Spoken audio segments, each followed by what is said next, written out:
வயதுக்கு 100 ரூபா காசுறா. அப்பா குடுக்கட்ட காசு இல்ல.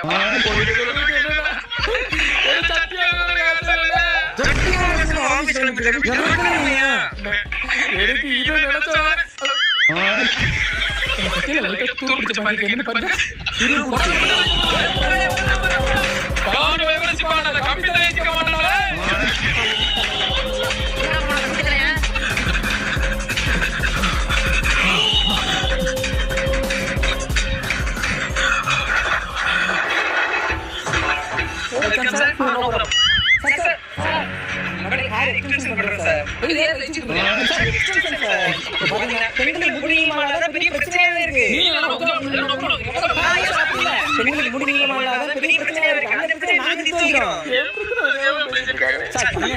ரஷ்யால படிச்சு